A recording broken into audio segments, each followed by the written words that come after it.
Hello everyone, welcome to my new blog. সকাল সকাল উঠেই জানলাটা খুলতে দেখি এত সুন্দর হয়ে আছে আকাশটা। কি সুন্দর হয়ে আছে না চারিপাশটা, দেখে আর ভিডিও না করে থাকতেই পারলাম না। খুব সুন্দর লাগছে।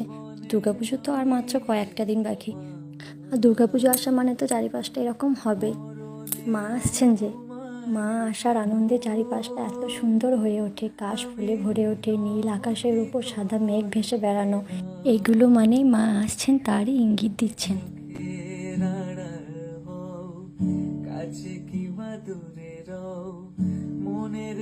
ফ্রেশ হয়ে নিচেও নেমে চলে এলাম। তারপর এই যে খালি পেটে আমার জল খাওয়াটা একটা অভ্যেস। এই ফুলগুলোর মধ্যে যেই জবা ফুলটা আলাদা, সেই ফুলটা কি সুন্দর দেখো, রঙটা খুব সুন্দর।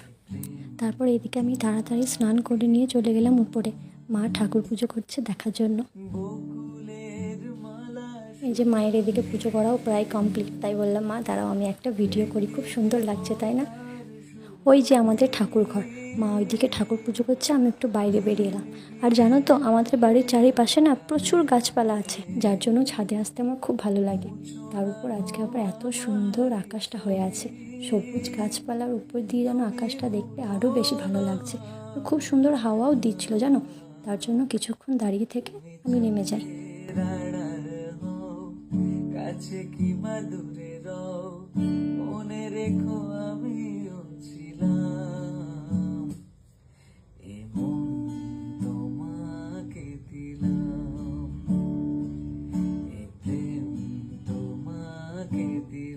তারপর এদিকে দুপুরে ভাত খেয়ে আমি ঘুমিয়ে গেছিলাম, আর একেবারে সন্ধেবেলায় উঠেছি, মানে মা সন্ধে দিতে যাচ্ছে তখন আমাকে ডেকে দিয়ে গেল।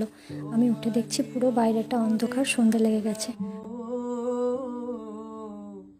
এদিকে আমি নিচে নেমে এসে দেখি মা এতগুলো তালের বড়া, লুচি সব করে রেখেছে, আর এইগুলো দেখে আমি আর থাকতে না পেরে একটা খেয়ে নিলাম। আমি মিনতি করে গেলাম, তুমি চোখের তারপর সারা সন্ধ্যাটা এই সিনেমাটা দেখতে দেখতে কাটিয়ে দিলাম। আর আমাদের এইদিকে সকলের রাত্রে খাবার খাওয়াও কমপ্লিট।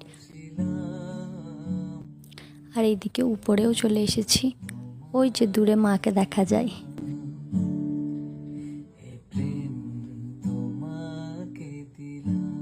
আর আমার এদিকে ঘরে এসে সবার প্রথম কাজ হচ্ছে স্কিন কেয়ার করা।